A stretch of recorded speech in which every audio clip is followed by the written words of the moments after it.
जय हिंद बच्चों।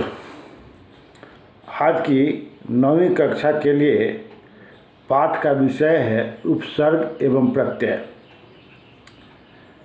बच्चों, आप जानते होंगे कि उपसर्ग किसे कहते हैं।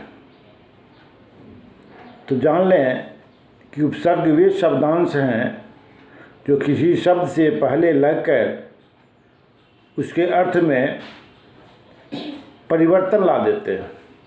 अर्थात वे शब्दांश जब किसी शब्द में लगते हैं तो उसका अर्थ बदल जाता है। जैसे विहार, हार में वी लगाते हैं, हो जाता है विहार।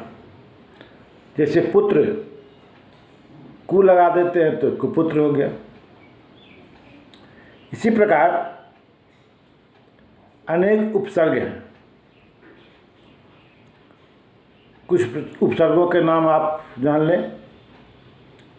जैसे अति, अति अंत शब्द में अति लगाते हैं तो हो जाता है अत्यंत। आचार में अति लगाते हैं तो होता है अत्याचार। दूसरा है अधि, कार में अधि लगाते हैं तो हो जाता है अधिकार। पति में अधि लगाते हैं तो हो जाता है अधिपति। तीसरा है अणु, भव में अनु लगाते हैं तो है अनुभव। शासन में अनु लगाते हैं तो अनुशासन।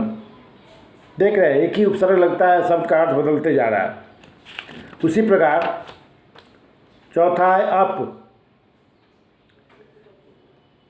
शब्द में अप लगाते हैं तो हो जाता है अपशब्द।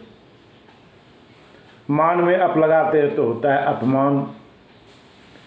शब्द बदल रहा है, उपसर्ग वही है, फिर अर्थ बदल रहा है। आगे है अभि उपसर्ग, यान में अभि लगाते हैं तो हो जाता है अभियान। उसी तरह भाषण में अभि लगाते हैं तो अभिभाषण। देखिए, अभिमान और अभिभाषण दोनों में अंतर हो गया। उपसर्ग एक ही है, लेकिन शब्द अलग अलग होने के कारण उसमें अर्थ परिवर्तन हो गया।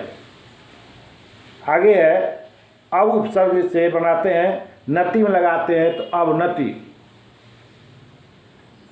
आ से लगाते हैं, कंठ में आ लगाए तो हो गया आकंठ। गमन में लगाए तो आगमन। आकंठ का अर्थ होता है कंठ से, कंठ पर डूबा हुआ। आगमन का अर्थ हुआ किसी चीज का आना। उसी प्रकार उप, कृत में उप लगाते हैं तो होता है उपकृत। ग्रह में लगाते हैं तो हो जाता है उपग्रह। फिर दुष, कर्म में दुष लगाते हैं होता है दुष्कर्म। निस, काम में निस लगाते हैं तो होता है निष्काम। इसी प्रकार नि उपसर्ग, यम में नि लगाते होता है नियम।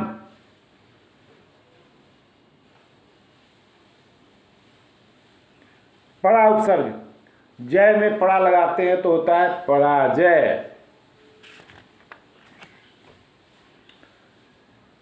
उसी प्रकार इच्छा में परि लगाते हैं तो परीक्षा।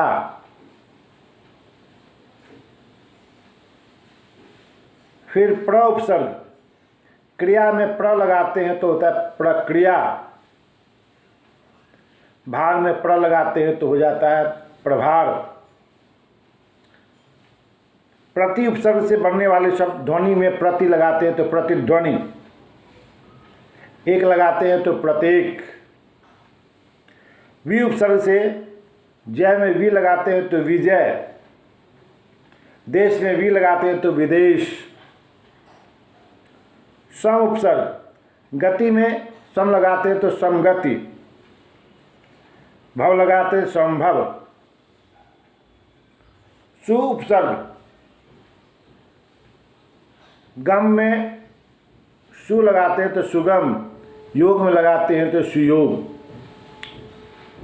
इस प्रकार आपने देखा कि कुछ संस्कृत के उपसर्ग ये हिंदी में संस्कृत के उपसर्ग हैं, फिर आगे हिंदी के उपसर्ग होंगे, फिर हम आगे इस क्रम को जारी रखते हैं।